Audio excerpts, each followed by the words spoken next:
You're listening to a Big Heads Media podcast.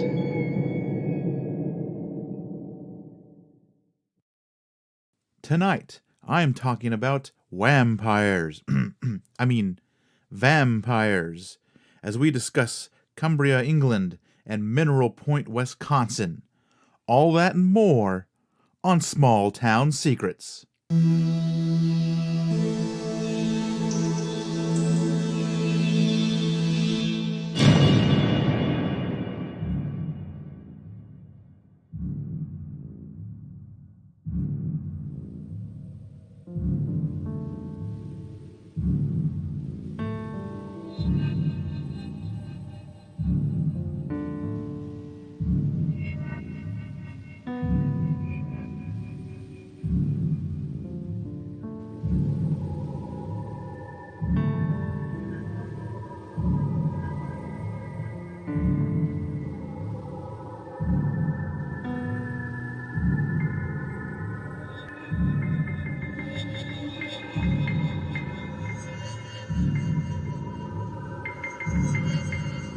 Loveland, Ohio. Point Pleasant, West Virginia. Van Meter, Iowa. Elkhorn, Wisconsin. Kingsburg, Pennsylvania. Gulf Breeze, Florida. Estes Park, Colorado. Hopkinsville, Kentucky. Amityville, New York. Every town has a secret. What is yours?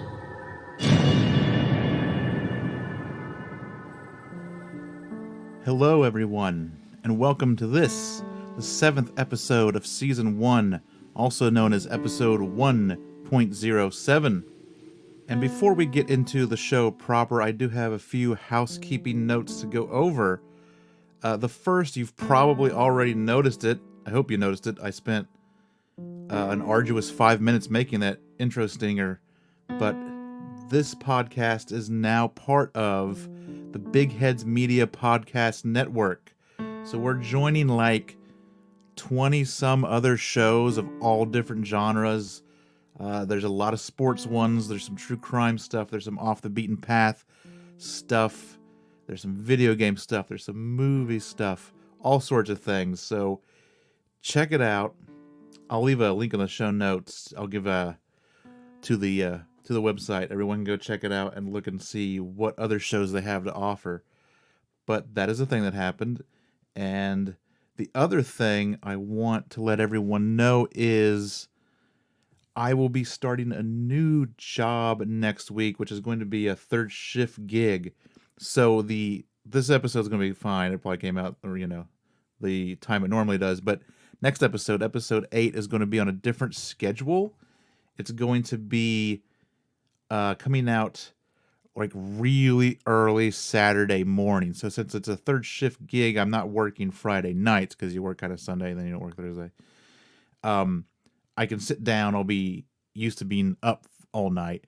So I can sit down on Friday nights, record the whole thing, then go back and edit the whole thing and upload and get everything out in one big shot. Hopefully, that's the plan. And release it like that night. So really late Friday night, really early Saturday morning, however you want to look at it, is when the show will be coming out from now on.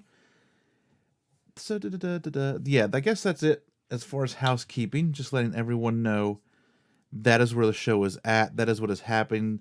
Really proud, really happy to be on Big Heads Media. It was something that I always wanted for the show, but I never thought like 7 episodes in that it would happen, and they approached me and we worked out a thing, and here we are. But let's get into what we've got on tonight's show. Tonight's theme obviously is vampires. We are talking about 2 cities and 2 very different vampire tales. The first one, the vampire of Croglin Grange in Cumbria, England, which used to be called Cumberland, and now it's called Cumbria. It's just over the years it's changed, is very much your quintessential classic vampire tale. And the vampire of Mineral Point, Wisconsin, isn't. In fact, there was a little bit of a rabbit hole to fall down there, and it ended up maybe sounding like maybe the vampire of Mineral Point is a little more than just a vampire. But before we get into all that, of course, we have some promos for some other podcasts. This week, we're going to be doing 2. The first is a show on Big Heads Media entitled Dear World, Love History. And the other one is going to be from my other podcast friends, Light the Fright, which is a very interesting little show about fears and phobias. And they're doing a pretty good job out there. They're digging up fears and phobias that you might not think about right off the top of your head. So we're going to listen to these 2 promos. If you get a chance, check them out. And we'll be back to talk some vampires.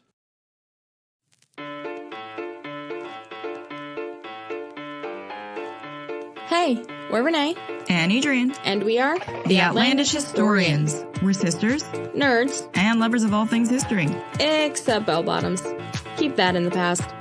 Come hang out with us on the Dear World of History podcast, where we'll frolic through time as we chat and geek out over the good, the bad, and the downright ugly history of the world. We promise you don't have to be a licensed historian to travel through time with us. Maritime disasters? Check. Historical serial killers? Check. Glamorous and petty royals? Check and check. You can find us almost anywhere you listen to podcasts, including Apple Podcasts, Stitcher, and Spotify. Follow us on Twitter at Dear Historians and Instagram at Outlandish Historians. So chug that drink me bottle and come on down the rabbit hole. It's going to be a wild ride.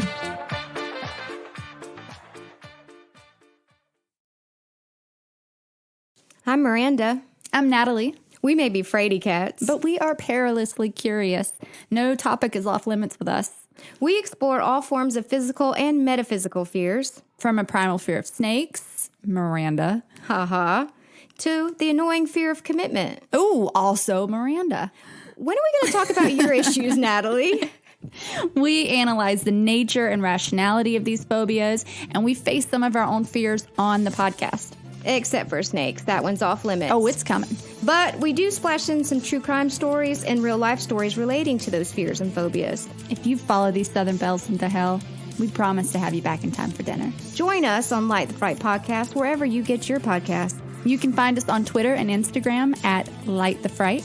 And on Facebook at Light the Fright Podcast.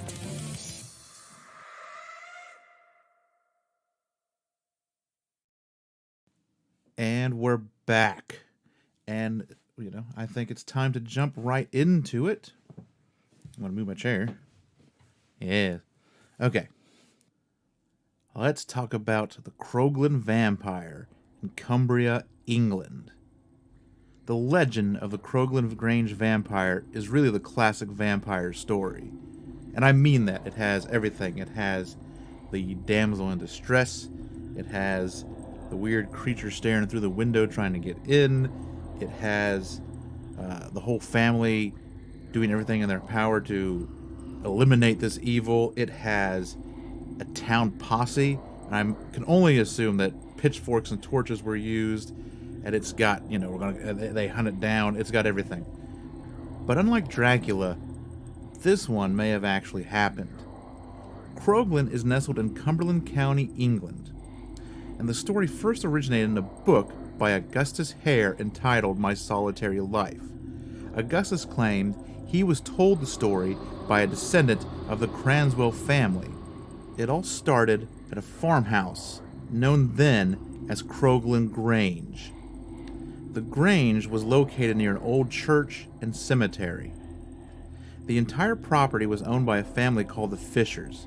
The Fishers decided one summer to rent out the smaller home on the farm, and it wouldn't be long until future tenants Edward, Michael, and their sister Amelia Cranswell would take up residence in the farmhouse.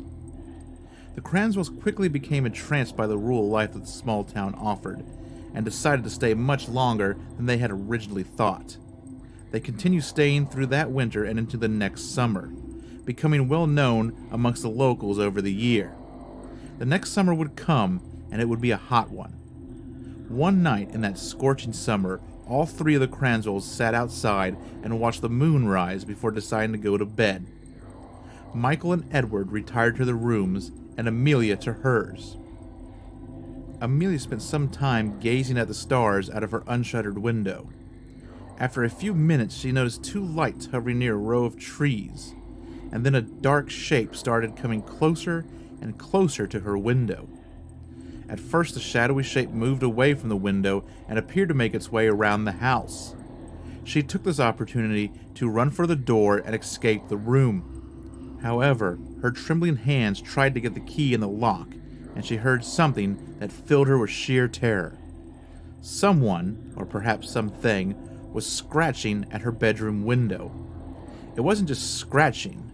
The being was picking out the lead which held the glass pane in place. A pane of glass fell to the floor, and a bony white hand with long fingers reached in and unclasped the window latch. The vampire then proceeded to come into the room. The thing forced her to the ground and bit her. She screamed as it did. Upon hearing the scream, both brothers entered the room. The thing rushed out the door at an incredible speed. One of the brothers went through the window and after it, but the thing was much too fast and disappeared in the darkness of the night down by the graveyard. After this attack, Amelia had come to the conclusion that she had to have been attacked by some sort of lunatic, and the three decided that it was time to get away from Croglin for a bit. They left for the rest of that summer. However, as the sweltering summer gave way to the fall, it would be Amelia herself who suggested they return to Croglin. They had paid for the tenancy after all, and how likely was it to run afoul of two escaped lunatics? Upon their return to Croglin, Amelia made sure to always latch the shutters. She moved back into the same... That was an odd noise. I don't know if anyone can hear that weird kind of howl that just happened. Probably a dog, but it's creepy, and I think I'm going to leave it in. Fits the podcast pretty well. Where was I? She had moved back into the same room that she was in before. Michael and Edward had also taken to carrying loaded pistols with them. The rest of autumn and the entire winter passed with no events. However, the following March, the vampire would return. One night, Amelia heard the familiar noise of fingers picking at the lead around her window. By the time she was able to light a candle and shine it towards the window, she discovered her shutters open, with the creature's face staring at her through her window. Once again she screamed, and once again the brothers Cranswell came to help. This time, they drew pistols and fired. One shot hit the thing in the leg, and it hobbled off towards the graveyard. Michael and Edward had had enough. The next day, they talked to some townspeople and rounded up a posse. They also found out they weren't the only ones who had run-ins with the supposed vampire. The tenants of what would become nearby Croglin High Hall had thought that their daughter had been bitten by rats, but now the father was thinking otherwise. He feared the worst, and needless to say, he joined the posse.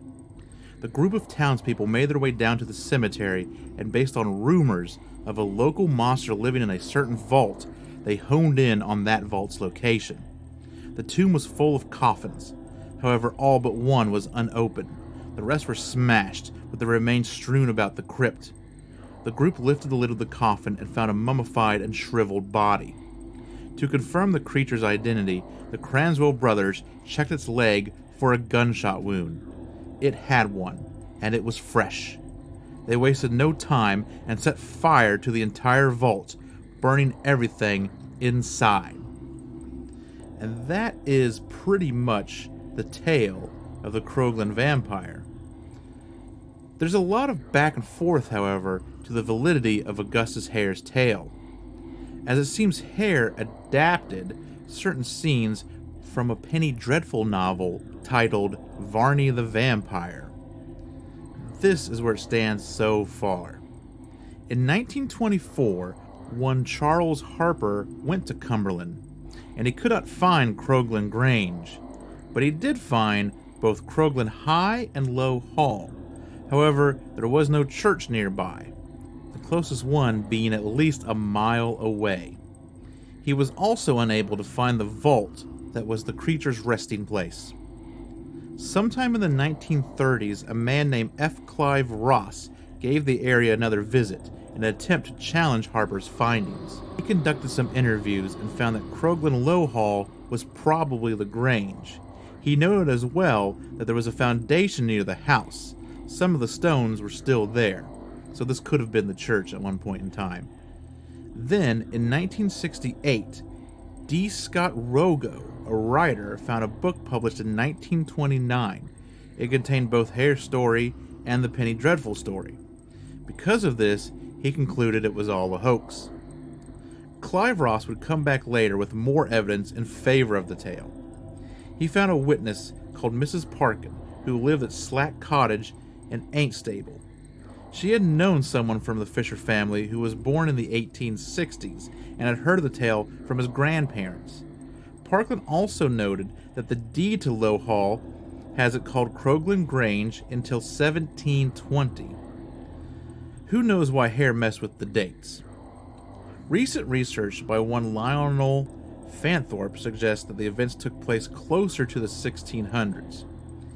And he also found evidence of a demolished vault near the Grange that would have existed around that time. So there's a lot of research in this, and even though it's like I said, it's the quintessential vampire story. You know, you've got names of people, you have real locations.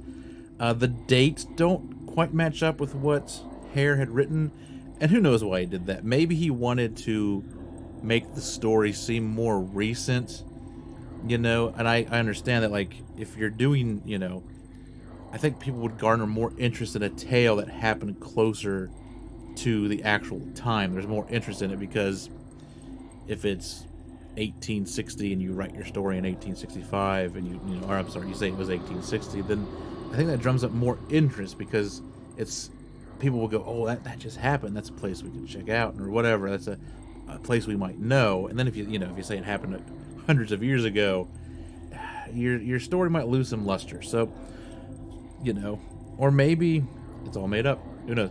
But I like this story a lot because, like I said, it just has evidence. You know, there was real research done to be like, hey, there was a grange here, there might have been a cemetery, hey, we found this vault, we found evidence that there was a vault here and it was destroyed sometime in the 1600s.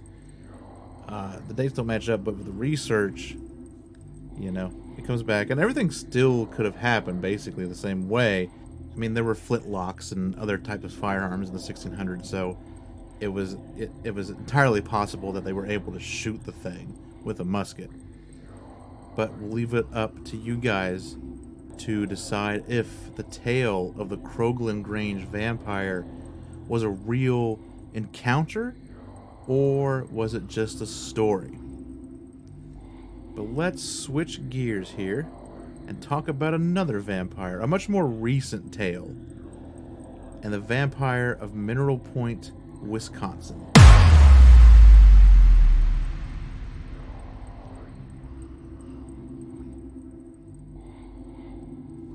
This second story actually turned into a little bit of a rabbit hole, as you'll find out.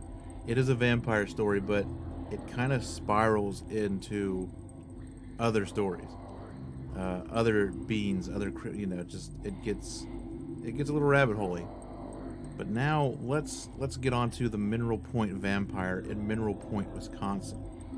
The small town of Mineral Point in Wisconsin is home to many things, including a stop on the Cheese Country Trail and the Midwest Cornish Festival. But Mineral Point has something else. It lurks in the shadows and stalks around in the night. It's a tall figure, lanky, with pale white skin, complete with a black cape. The thing is simply known as the Mineral Point Vampire. To date, there have been 3 sightings of the vampire. The first would take place way back in 1981. There had been calls of a strange intruder at the nearby Graceland Cemetery. And one snow-covered night, police officer John Pepper made his rounds and decided to stop at the cemetery. The officer expected to find nothing, but his night was about to take a turn for the bizarre. Pepper saw a tall, gaunt man in a black cloak. As soon as the creature noticed he was found out, he fled off through the tombstones. And Officer Pepper gave chase. He chased the vampire to the edge of the cemetery. The officer was about to catch up with the vampire when he abruptly stopped in his tracks. Pepper watched as a humanoid creature leaped in one jump over a 6-foot barbed wire fence.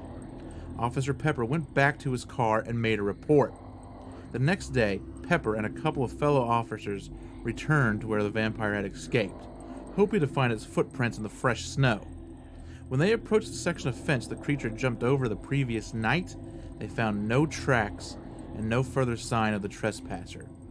So it's unclear as if there were no tracks at all, or if there were no tracks after he jumped over the fence. I think it's the latter, because that would assume that maybe the creature flew away, or it could jump like really far and just not leave tracks that could be easily found.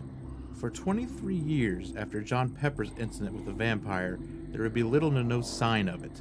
Nothing until March 14th of 2004.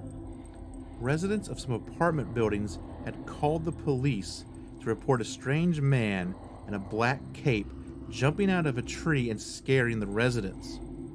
When the police arrived, they found a tall, lanky man, indeed in a black cape. It matched Pepper's description of the vampire down to a T. The cops approached the thing, and it leapt from the tree. Just like John Pepper 23 years earlier, they gave chase. They ran after the thing until it jumped over a 10-foot tall stone wall, leaving the officers baffled. The third sighting happened on July 11th of 2008. Brandon Hines and his girlfriend, Jamie Marker, were fishing off a jetty out at London Lake. They were fishing off a dock when they heard scratching at the wood and splashing beneath them. Brandon's first instinct was to get up and stomp on the dock's floor, hoping to scare whatever it was beneath them away. His stomping had the opposite effect, and only drew the thing closer to them. Brandon shone his flashlight at the dock's floor, and there, in between the spaces of the boards, he could see the white-faced vampire of Mineral Point, cloak and all. Jamie quickly fled the scene, leaving her boyfriend behind. Brandon watched as the vampire climbed up the jetty, coming right for him. In a panic, he chucked his flashlight at the creature and tore off after Jamie, who had bolted for the car. Once inside the car, the couple observed the vampire making its way towards the vehicle at an incredible speed. Brandon quickly started the engine and gunned it. The two sped off towards the Mineral Point police station. A couple of officers were dispatched up to the lake to check out the couple's claims. All they found was the couple's fishing gear, all of which was accounted for, and curiously, the only thing missing was Brandon's flashlight. The vampire, however, may be something else entirely. In between the first and second sighting, in 1987, a werewolf was spotted in Mineral Point. The story was originally reported to Linda Godfrey by a woman named Kim in 2004. The story appears in Linda's book Hunting the American Werewolf, Beastmen in Wisconsin and Beyond. Kim told Linda that one sunny spring day, she was at some sort of gathering with around 20 other people. They saw what appeared to be a werewolf run by them as it was changing back into human form. It ran into a nearby building and then fell over a railing before completely turning back into a human. And that's the story. It's a really quick encounter, and it's a little sketchy, I'll admit. That she doesn't give details. She doesn't say what this gathering was. They don't really get into who the werewolf was. You'd think that if they saw it turn back in the human form, they might be able to pinpoint who it was. But it's really interesting that now you've got a vampire story and a werewolf story in the same small town. But that's not all. There's some more. Then there's the famed Ridgeway Phantom. Before the vampire and the werewolf, there was the Phantom. It terrorized the towns of Mineral Point and nearby Ridgeway. And I might actually be able to come back and do an entire episode on Ridgeway and the Ridgeway Phantom. Maybe. The entity was known to take on many forms, such as an old woman, a young woman, a headless man, a ball of energy, and several animals. The Phantom was known to jump out of the darkness and scare travelers. Kind of like jumping out of a tree and scaring apartment residents. The origin of the Ridgeway Phantom seems to have been traced back to 1840. It is said that the Phantom is the melding of two ghosts of two teenage boys. One boy was tossed in a fire by some drunken bullies at McPhillips' saloon, and the other froze to death trying to escape from town. It's unclear if these are unrelated incidents, or if the one kid was trying to get away from said drunken bullies, and that's why he was trying to escape from town. I'm not sure. I wasn't able to really find that much out. So you have one spirit of fire and the other of ice, joined together to form the Ridgeway Phantom. So, could it be that the Phantom is all these things? Over the years, has it evolved and changed not just in the animals and people, but werewolves and vampires? Or is the area around Mineral Point just chock full of weird paranormal entities? Or could this thing be some sort of trickster phenomenon? You hear stories about that all the time, that this is some weird just thing that has come here and it's just here to mess with us. We don't know why.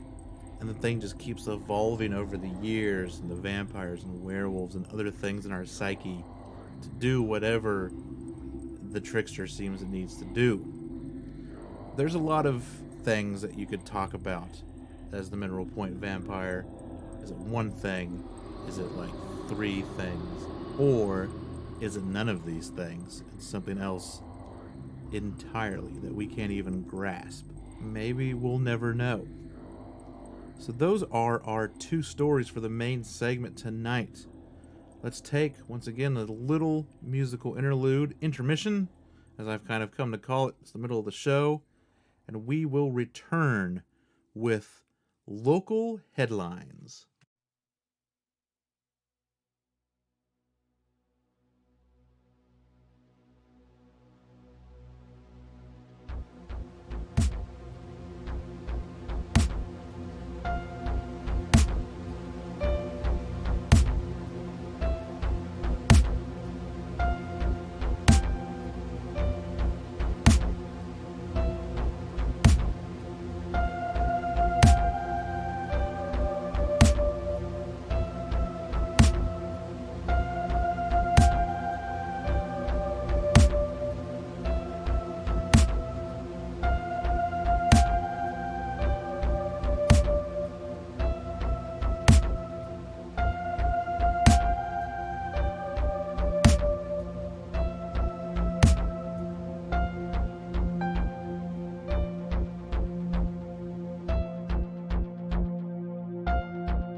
And we're back, and we have some more local headlines as always. The first one on the docket comes from WBTV, which I believe, if I'm looking at this right, is out of Charlotte, North Carolina. But the story... Okay, now I'm looking at it. It's WBTV is a website. It looks like the article is from the Charlotte Observer, but it's from a story from Nebraska. So it's kind of all over the place. Written by Mark Price. The headline reads, "Creature with huge teeth reported in Nebraska park, giving rise to chupacabra rumors." It was only 1 month ago that India's army said it found proof of the abominable snowman, so it shouldn't be a complete shock that many on Twitter now claim a chupacabra turned up in Nebraska, of all places. The proof, some insist, is a pair of photos tweeted Friday by Sportsman Channel, showing half a furry creature with a vicious-looking set of teeth and canine similarities. Among those retweeting the photos was South Carolina Department of Natural Resources. The tweet asked Twitter users to give their best guess, and that's where the chupacabra came up, over and over again. Chupacabra, like Bigfoot, is a fabled creature that Animal Planet describes as a mix of vampire and marauding furry lizard. First reported in Chile, knowledge of the dog-like beast has spread in the United States via the nation's growing South and Central America immigrant population. I'm going to pause here because if you know anything about the chupacabra, you know that there are two types of chupacabra. There's the South American one, which is a lizard-like, alien-like thing, and then there is the North American one, which is a dog-like creature. So they've kind of muddled those together in this article, but I digress. No one has ever caught a chupacabra, though plenty of eyewitnesses claim to have seen one, Animal Planet says. Photos of the mysterious creature allegedly found in Ponco State Park began showing up on June 4th on the Adventures of Country Hunting and Fishing Facebook page. A friend of mine sent this to me today, said the June 4th Facebook post. The back half of the animal is gone. My friend, thanks. This animal may have been around 18 inches in length. Would anyone know what this is? At first I thought my friend was playing a joke on me or that this was photoshopped. The post, which has gotten nearly 4,000 reactions, concluded by asking jokesters not to respond. There may be other animals out there like this. I am serious, said the post. Those taking the matter seriously have suggested it was a dog, mountain lion, fox, or blonde raccoon. However, as the photos spread on Facebook and Twitter, the chupacabra theory has taken hold. TV station WTGS covered the mystery Friday under the headline "Lion Dog? Unknown animal found in NE baffles Twitter," and noted a chupacabra was among the possibilities being debated. If it's not a Photoshop picture, asked the station, then what could the animal be? And of course in the show notes I will link this story and you can take a look at the picture. You can't really tell the creature was 18 inches long from the picture because it's kind of a close-up, but it does look very dog-like with a very short snout, a dog-like nose, but then it has these almost kind of lion-tiger type of teeth. It could easily be photoshopped. It's not a great picture in the first place. It's a little blurry, and you can't really get a sense of scale from the picture either. Like, if this thing was only 18 inches long, I don't know, I would like to see all the picture. Let's move on to the next story. The next one is from the Berkshire Edge.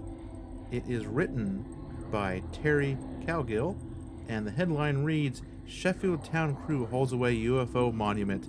Off-world witnesses vow to file charges. Let's get one of those. Sheffield. The years-long drama over a controversial monument and park site near the covered bridge reached a tipping point Tuesday morning, June 4th, as town crews arrived with heavy equipment and carted portions of it away. A crew from the town highway department arrived around 8:30 a.m. with a front-end loader, backhoe combination, and hauled away a monument, a bench, and a row of crushed stone. The monument and park were built to commemorate what Thomas Reed, who grew up on Boardman Street, calls an off-world incident.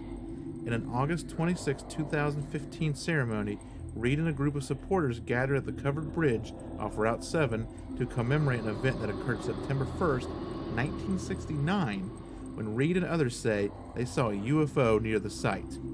Reed, then only 9, said he and his family found themselves being taken aboard a tarnished circular-looking vessel where an image of a willow tree was displayed.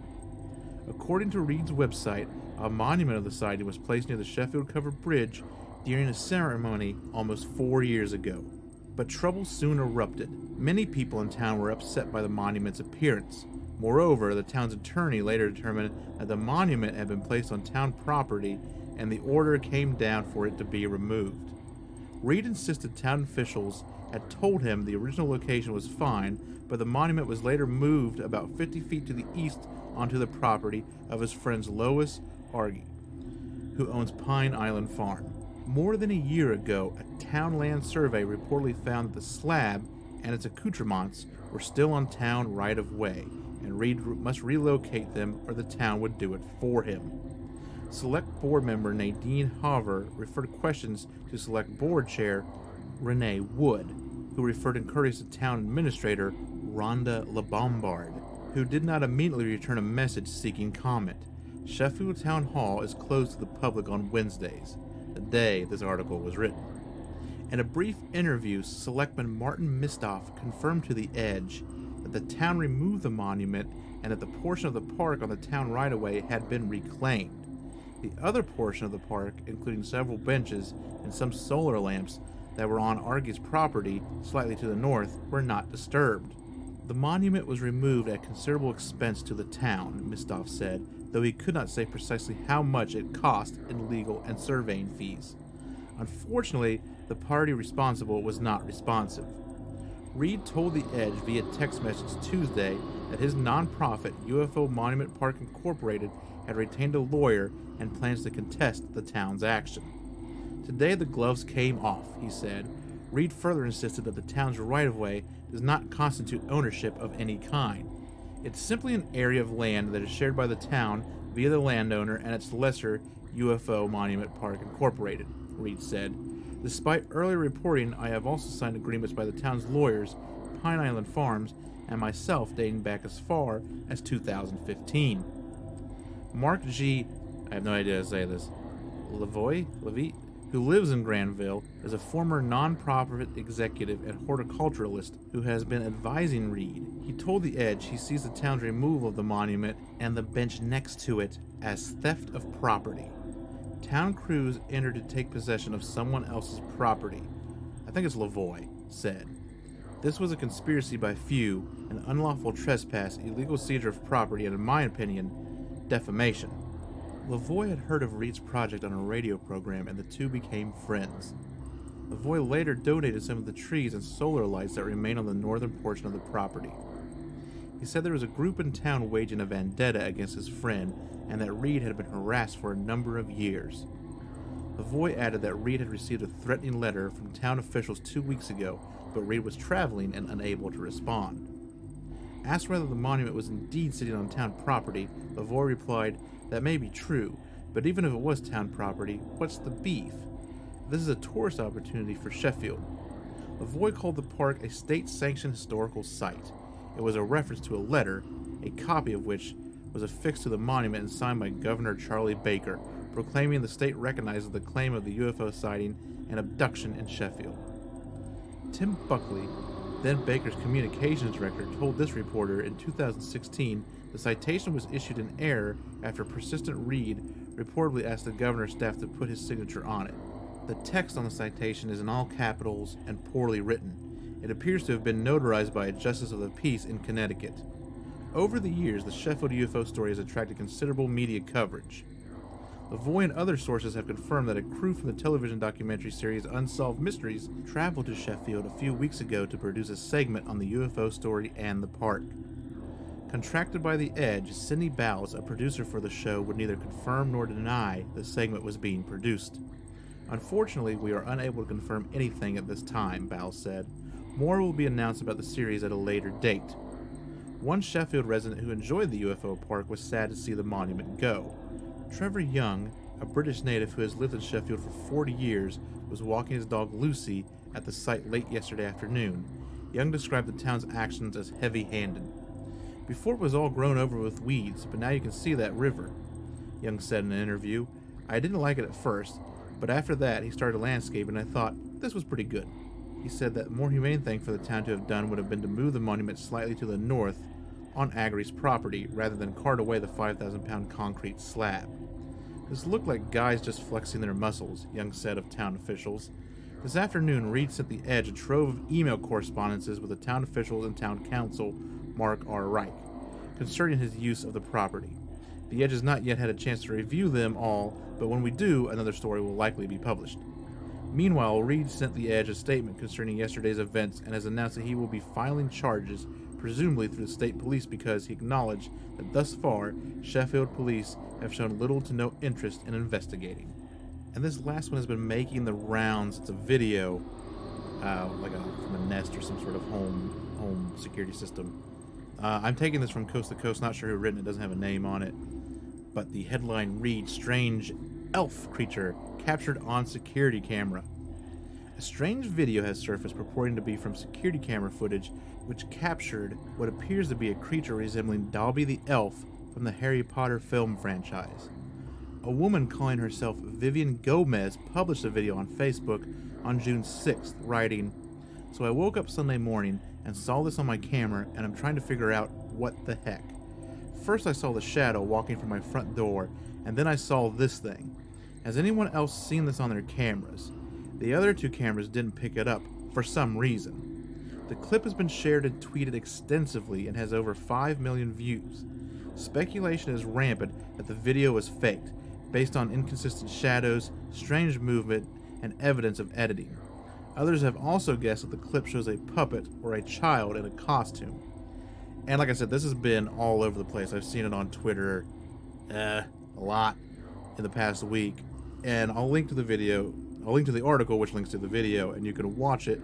And it kind of looks like the Mac and Me thing, Alien. And it does, it's walking from the bottom of the frame to the top of the frame. It walks past the car, and once it gets about the middle of the frame, it does this weird chicken dance with its arms, and then kind of waddles off. Waddle may not be the best word, but it doesn't walk normally. It's very uncanny valley, but it's definitely interesting to take a look at. And chicken dance. I don't know, it does a chicken dance. That's all I got. And that has been the local headlines.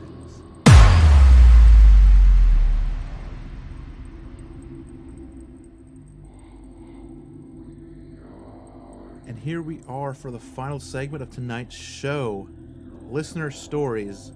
Just like last episode, I've only got one, and it is another recorded interview from a friend who I went to college with. She wanted to call in and share some of her stories, so we got her on Skype, and here it is. Her name is Shelby, and she has three stories from when she was younger that she wanted to share, and she has more, so this probably isn't the last that we will hear of Shelby. But let's get into the interview. It's about 20-ish minutes long, and we'll be back to finish up the show after Shelby's interview. We are here with Shelby from Alabama. What's up? Where at? I know you're Montgomery, right? That's what you said? Yeah, Montgomery, Alabama? Right. Currently, I'm in Montgomery, Alabama. Alabama? Yes. So. And you are here to tell us a couple, one or two maybe, of childhood stories, right? From, we think, around Springfield, Ohio, but we're not sure. But that's what we're going to go with, because that's what we decided to go with, right? Well, definitely like the first one, and probably more around Springfield. Then it will be like more towards Dayton. Mm-hmm. So I'll just go from there, I guess. Yeah, just let me know. I'll wait. Like, what I'll probably do is I'll just wait until you're done if I have any questions.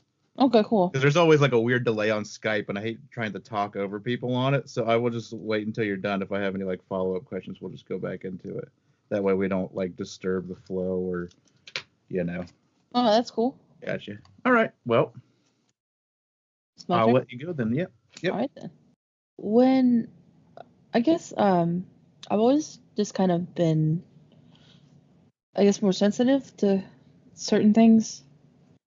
Mhm. When I was a kid, I guess like in the womb, well, obviously she didn't tell me while I was in the womb, but my mom said that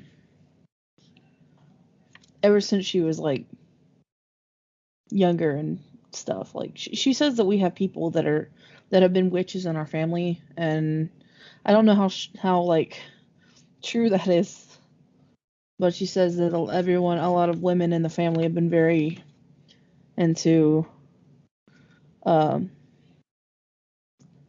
I wouldn't say Wicca, just like like pagan like stuff, I guess. Right, My right. my grandma was, I don't know if it's a lie or not, but my she said that my Mhm. grandmother um was like a some top lady and like a coven type thing. Now, not I don't really know if it's true. They could have been feeding me, you know, Right. stories, but my mom swears that this story is true. When she was about 4 months along, and at the time she had been getting into a lot of paranormal stuff that she really had no business doing. Of course, when people get into like the paranormal, you should have some kind of basic knowledge about what you're doing. Mhm. If not, like you could really mess some stuff up. She said that she had like, I don't know, remember everything, but just something about like the Satanist Bible, and like she said she had like the real deal like tarot cards and stuff like that, and she would hide them under her bed. And she said that she's about 4 months along, and she said that it was a dream, but she in the dream she had woken up, and there was a demon in front of her bed, and she's just kind of staring this guy down for a little bit, and he says, um, "I want your baby. Your baby's mine." Oof. And my mom's like, "No, can't have my baby. It's my baby." And so the demon once again is like, "I want your baby. Your baby's mine." Well, my mom said that she starts a shouting match in her dream, and she said that the room starts like shaking. And in the dream, her bed lifted up and slammed against the wall. And she said she woke up, she couldn't move. It was kind of like a what do you Sleep call those? paralysis. Yeah, sleep paralysis. Mhm. But she said she could distinctly hear like hooven, like feet mark thingy, cloven Yeah, hooves, like like yeah, like a yeah. as like a goat, or like you know. Right. She said that after she could move, she ran to my grandmother, and my grandmother um questioned her about stuff that she'd been doing, and they took it in the backyard like the next day and like burned it, like burned everything that she had. And she was basically like, "Don't ever let me catch you do anything like that and under this house again." Right. I don't know if she continued after that, but that's what she told me. Okay. So like when she said she heard these footsteps, was that I don't know, maybe you said and I just didn't catch it. Was that part of the dream or was that after? That was after she woke up, Yeah, right? it was So after. like the footsteps were actual footsteps. They weren't like Right. in the dream. Wow, yeah. No, she said that she could like she said that was the weirdest. That's why she knew something was different about it, because she heard it outside the dream, and it sounded like it was pacing at the foot of her bed. So she did she see it? There's like did she ever describe like what it looked like or did she ever have a description for it? Actually, I've never asked her. Yeah. I should ask her though. I'm kind of curious. Yeah, because if you I mean I guess it depends on how much you want to know about it. Like Right. if you knew what it looked like, that could lead to like a name. And in fact, I think I have like a demonology book around here somewhere. Oh man, I don't know. I mean, it would be interesting, like knowing, but Yeah. Yeah, that would be like I think that would be interesting to find out, or just if she just heard things, or if she's, like how, Right. I think I'll ask her. Yeah. I'll definitely ask her next time I talk to her. Yeah. And well. And what was I going to ask? Oh, and as far as have you ever thought about checking into family history, genealogy and stuff, and seeing how much of the the whole witch thing or the pagan angle was there? Actually, no. It can be it can be hard to right. because I've always wanted to trace my roots back. I know that I have German and a few other things. I don't know how far into the pagan hole we're going, Right. I know, and sometimes around, I always kind of want to do it too. I'm not going to use last names, but my last name around here is really well known, and there's our family and then another family that has the same last name, but we're not related to each other in any way, shape, or form.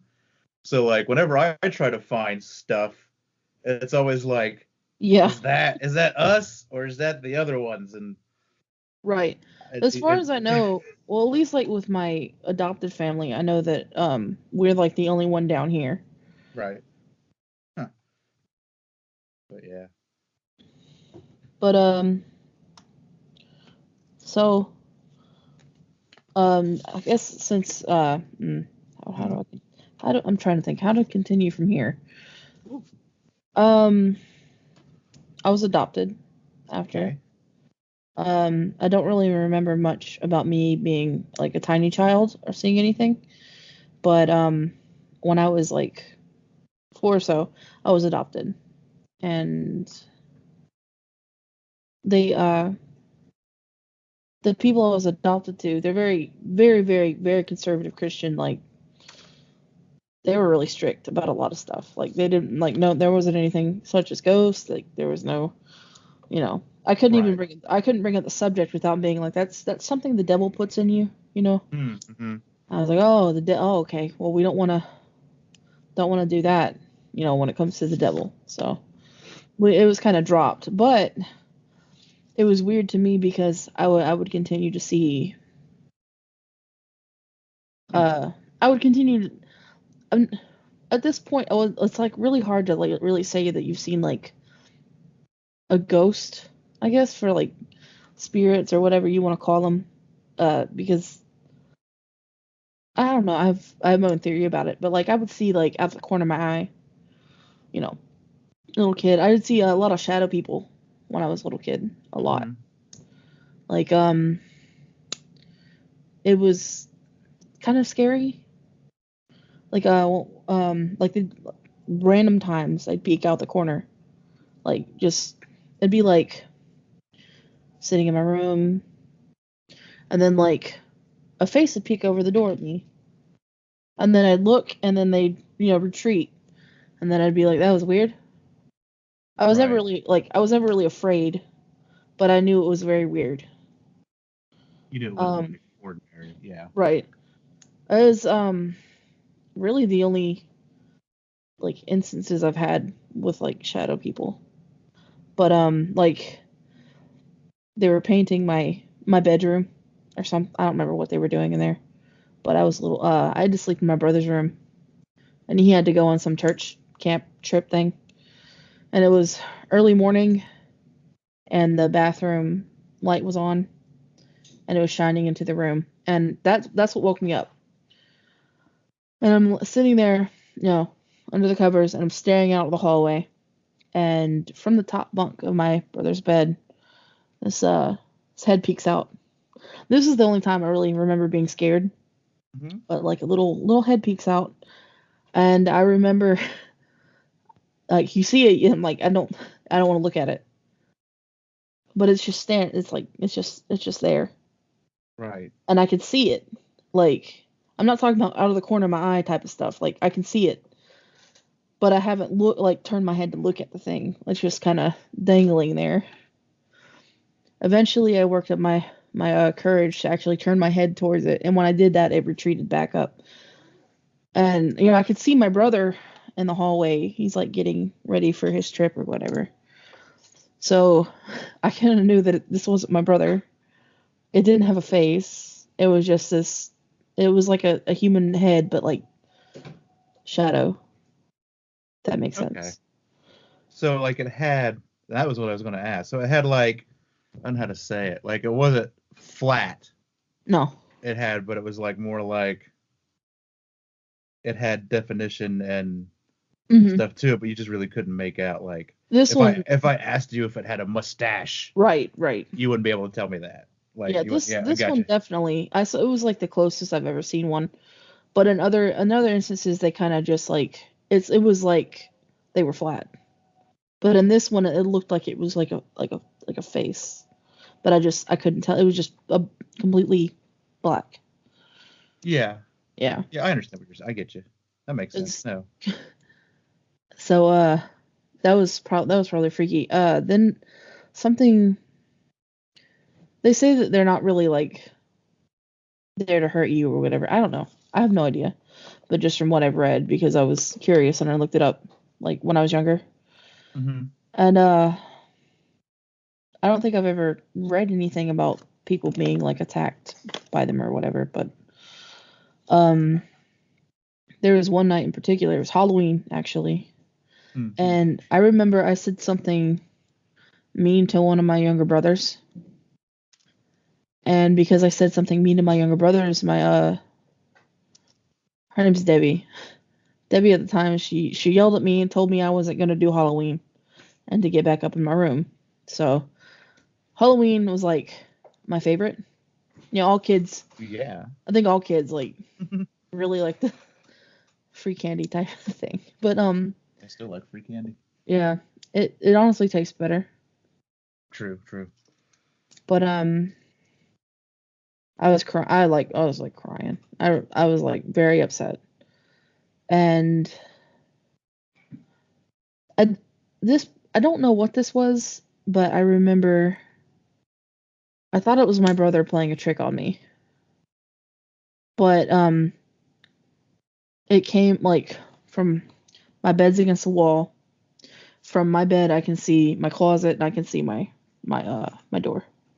My door, you know. So the door like opens and it looks like my brother, and he's on the floor on his like on all fours. And he like kind of like it's I'm trying to like keep my cool because it still freaks me out to this day. Like he like shimmies. I don't know what to say. Crab walk. Yeah, kind of. Are we talking that? Like I don't want to pull a movie reference, but like Exorcist deleted scene down the stairs thing. Almost, but not like. Not. Yeah, like he not was. Not that contorted. Yeah. It was like shimmies in there, and like I'm going quiet, but like I'm scared. Right. So I start crying louder, and it was almost as if like. I don't know how to put this either. It's really, really difficult. It's okay. It was like the thing. It like I call it a thing because I figured it wasn't my brother. Right. No. It like slides upwards right next to my bed, and I hear, "Don't cry. Mom says to come downstairs," and then it just walks out my room, and I was like. I sat in my bed for a bit and I was like, okay. So I come downstairs and she was handing out candy and I looked at her, I was like, did you want anything? And this is where it gets kind of weird because she was like, oh, I forgot you were upstairs. And I stared at her, I said, John, my brother John said, come downstairs. And she was like, John's out with your brothers. Get your costume on and I'll take you around. So I was like, that was like really strange to me. Yeah. And I think that was really one of like the major like creepy things that ever happened in that area. It was we lived in Beaver Creek at that time actually. Gotcha. So You know, at that house, that kind of stuff would happen. Like mostly the shadow people and that one really weird thing that happened at Halloween. Yeah, like a weird doppelganger.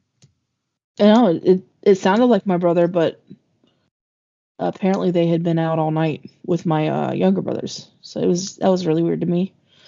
But I didn't have any time to be like creeped out over it because I was, Halloween. Oh yeah, Halloween. So now Yeah. I got to know what did you go as for Halloween that year? Like what was the costume? Do you remember? Probably like like Belle. Like For- Beauty and the Beast, Belle? Yes. Wow. That was like I don't know. I guess I would never picture Shelby in a Belle from Beauty and the Beast costume. well, she was my favorite princess, and on top of that, I wasn't allowed to do anything scary. Oh yeah, that's true. They were very strict on that. Like Right. and for Beaver Creek, every now and then I'd hear the occasional Debbie calling my name from upstairs and me going to check on it and her not recalling that she called me. Yeah. I remember it was I don't know if it was her that came into my room. One night she came into my room and like petting my bed and being like calming me down sometimes. I don't know if that was paranormal or not, but I don't remember because she's crazy. So as for all the Ohio stories, that's pretty much it. Yeah. When it comes to That's my pretty childhood. good. Yeah. That's pretty good. And that's Shelby's experiences. Yeah, the brother doppelganger Crawley thing really creeped me out, but I think she'll be back on. We're not sure when, but she's got some more stories to tell. And if you have stories that you want to share, there are a bunch of ways that you can do it. You can go to stscast.com. Down at the bottom, there is an email submission form if you just want to write it in. I'll read it on the show. If you want to just record your own, maybe you just want to record it and shoot me an MP3, get at me on social media and let me know, and I'll give you the actual email address so you can send it. Or if you want to set up a Skype interview, we can do that too. And that is a wrap on this show. So let's plug all the great pluggy things. Social media first. I am on Facebook and Twitter. Both of those are at STScast. The show is also on Instagram at stscast.gram. Be sure to check out Big Heads Media. I will link to the website in the show notes so you can take a look at that. And like always, thanks for listening. Thanks for supporting the show, whether you are buying merch or interacting on social media or leaving reviews. That's a great thing to do. It really helps the show out to rate and review on your podcatcher of choice, especially if it's on iTunes, because that's the big one. That's the one that's going to get the show noticed. Or just telling a friend. Word of mouth gets the show around a lot. And finally, just go to stscast.com where you can check out the show notes for links to the sources, links to the stories, photos, all that great stuff. There's a merch link on there if you want to buy a shirt. I just released a new Men in Black, I'm calling it, tee that is a black shirt with a charcoal dark gray logo, so it's very stealthy, very secretive. Get it? Small town secrets. Can't see the logo very well. Secretive. It came out good. Take a look at them. What else we got? Oh, yes. There is also now a subreddit for the show where I will, just another place to gather listener experiences and maybe talk about them a little bit and have some discussion. So if Reddit is your thing, you can find it at r/STS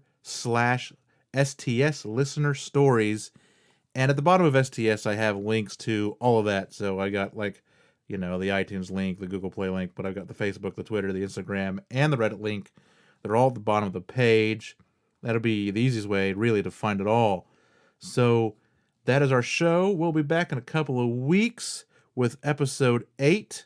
So until then, remember, every town has a secret. What is yours?